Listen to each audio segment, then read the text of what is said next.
Pay for tolls with a larger bill like a 20 or 100, and you may have to fork over personal information. As 10 News investigative reporter Mike Deason has discovered, the Florida Department of Transportation has essentially been doing that and tried to cover it up when it was caught. The toll taker says this is what happens when you give large bills like that. It's what we have to do.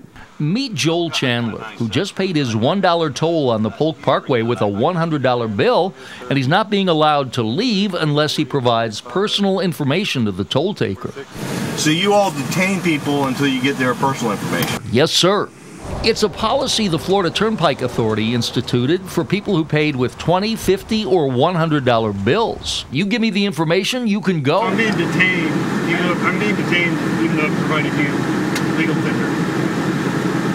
So why? Why am I being detained? This is a serious criminal offense to illegally detain somebody without legal authority, which is exactly what they're doing. Chandler called and emailed the Florida Department of Transportation to complain about the policy. Their initial response was there is no policy to do this, which really made me concerned because it appeared that they were just individual rogue toll booth workers that were, detaining people.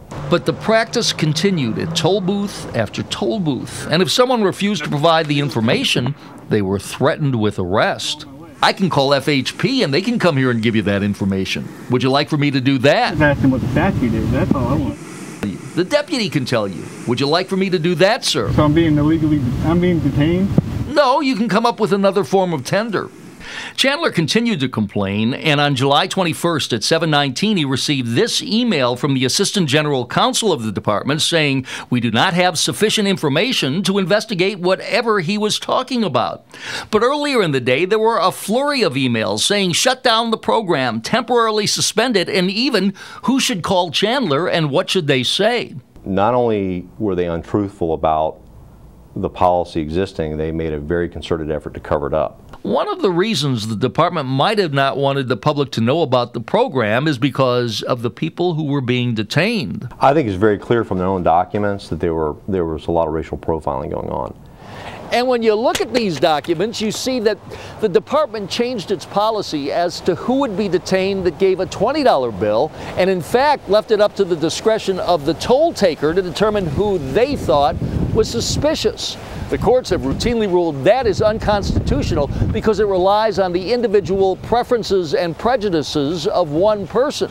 And when you look at who was detained, almost all the time, it was a minority. In 87% of the times where they bothered to write down what they thought was suspicious about the motorist, it was a racial description. Young black male, young black male, young black male, young Hispanic male.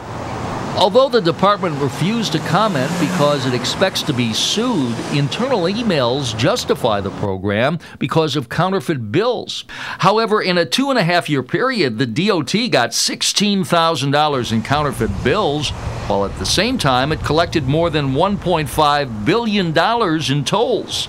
The department also says in emails the program will help law enforcement catch counterfeiters. Well, that sounds like a great idea. The problem is, of the 885 times they claimed they received counterfeit money during this 2-year period, not one was ever referred to any law enforcement agency of any description. Meantime, Chandler estimates the illegal detainment has happened at least 5 million times. So it's been crime upon crime upon crime upon crime, lie upon lie upon lie. All that's disturbing because these people got caught with their hand in the cookie jar. That's why Chandler wants to file a class action suit against the state. What it comes down to is the Department of Transportation has been engaged in what I think will obviously be seen by the courts as the largest criminal conspiracy in the history of the state. And if the court were to award everyone who was detained even a small amount to compensate them, it could run into the hundreds of millions of dollars. Mike Deason, 10 News. Now, some of the departments suggested that the department use one of those green anti-counterfeit pens like most businesses do, but that was rejected. Meanwhile, the DOT spent $32,000 printing up forms to catch $16,000 in counterfeit bills.